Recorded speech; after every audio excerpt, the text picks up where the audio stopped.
Hello friends, welcome to our channel. இன்றைக்கி நம்ம என்ன பார்க்க போகிறோம் அப்படின்னா, தமிழ்நாடு நர்சிங் கவுன்சிலில் ஒரு சர்க்குலர் வந்துகிட்டு இருக்காங்க. அதாவது ரெகனைஸ்டு யூனிவர்சிட்டிஸில் படிச்சிங்கன்னா மட்டும்தான் அதுக்கு வந்து valid. So recognised universities, institutions, அதுக்கப்புறம் போர்ட்ஸ், அதில் இருக்கிற கோர்சஸ் என்ன அப்படிங்கிறத பார்த்துட்டு அதுக்கேற்ற மாதிரி நீங்கள் வந்து ஜாயின் பண்ணணும்.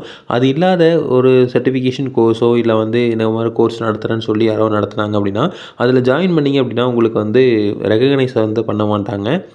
அதுக்கப்புறம் நீங்கள் வந்து ஒரு கவர்மெண்ட் ஜாபுக்கோ இல்லை வந்து ஒரு வெல் எஸ்டாப்ளிஷ்டான ஒரு இன்ஸ்டியூஷனுக்குமோ வந்து நீங்கள் வேலைக்கு வந்து போக முடியாது. ஸோ இதை நீங்கள் எப்படி செக் பண்ணலாம் அப்படின்னா, தமிழ்நாடு நர்சிங் கவுன்சில் .com அப்படிங்கிற வெப்சைட்டுக்கு போய்க்கிங்க. அந்த வெப்சைட்டில் போயிட்டு இந்த இடத்துல வந்து ரெகனைசேஷன் அப்படிங்கிற ஒரு ஆப்ஷன் இருக்கும். ஸோ அந்த ரெகனைசேஷனில் போயிட்டு ரிஜிஸ்டரபிள் கோர்சஸ் இருக்கும். என்னென்ன கோர்சஸ் வந்து நம்மளால் ரிஜிஸ்டர் பண்ண முடியும் அப்படிங்கிற டீட்டெயில்ஸ் வந்து இருக்கும் ஃபுல்லாக. ஸோ அதாவது certificate in auxiliary nursing midwifery அப்படிங்கிற ஒரு கோர்ஸு 12th வந்து பாஸ் ஆகிருக்கணும். 2 வருஷம் கோர்ஸ் இது.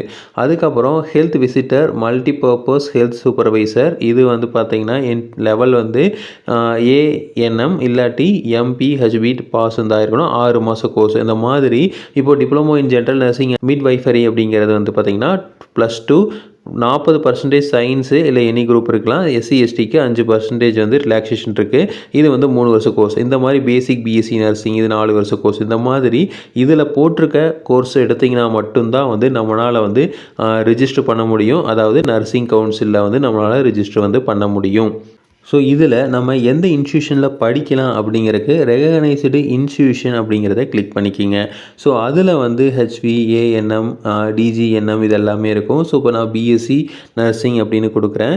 ஸோ இப்போ இதில் வந்து நமக்கு என்ன ஆகும் அப்படின்னா, list of 2026 recognised college for nursing for BSc அப்படிங்கிற கோர்ஸ் வந்து இருக்குது. ஸோ இப்போ இதில் எந்தெந்த நேம் ஆஃப் தி இன்ஸ்டியூஷனு, என்ன ப்ரோக்ராமு, இன்டேக் எவ்வளவு, இயர் ஆஃப் கமென்ஸ்மெண்ட் என்ன, அடுத்தது ரெகனைசேஷன் ஸ்டேட்டஸ் என்ன அப்படிங்கிறது எல்லாமே வந்துடும். அப்போது இதில் இருக்கிறத நீங்கள் செக் பண்ணி பாருங்கள். ஸோ இப்போது நீங்கள் படிக்க போகிற காலேஜ் வந்து இந்த லிஸ்ட்டில் இருக்கா அப்படிங்கிறத நம்ம பார்த்துக்கணும். ஸோ ஒருவேளை இந்த லிஸ்ட்டில் இல்லை அப்படின்னா அங்கே ஜாயின் பண்ணுறத கண்டிப்பாக வந்து நீங்கள் தவிர்த்துக்கணும். ஒருவேளை நீங்கள் அப்படி ஜாயின் பண்ணிட்டீங்க அப்படின்னா கண்டிப்பாக இந்த தமிழ்நாடு நர்சிங் கவுன்சிலில் நம்மளால் ரிஜிஸ்டர் பண்ண முடியாது. அப்படி ரிஜிஸ்டர் பண்ணலை அப்படின்னா நீங்கள் ஒரு கவர்மெண்ட் ஜாபுக்கோ இல்லை வந்து அப்ராட் உங்களால் ஜாபுக்கு வந்து போக முடியாது. ஸோ அதனால் வந்து இதில் இருக்கா அப்படிங்கிறத வந்து நீங்கள் தெளிவாக வந்து பார்த்துட்டு அதுக்கப்புறம் ஜாயின் பண்ணுங்கள். ஸோ இதில் எல்லாமே இருக்கும். ஸோ இந்த ரெகனைஸ்டு இன்ஸ்டியூஷனில் என்னென்ன கோர்சஸ் இருக்கோ எல்லா கோர்சஸுக்கும் தெளிவாக வந்து கொடுத்துருப்பாங்க. ஸோ அது வந்து தெளிவாக பார்த்துட்டு அதுக்கப்புறம் வந்து ஜாயின் பண்ணுங்கள். அது பார்க்காம ஜாயின் பண்ணிட்டீங்க அப்படின்னா நாளைக்கு வந்து பெரிய பிரச்சனையாகிறதுக்கு வாய்ப்புகள் நிறையா இருக்குது.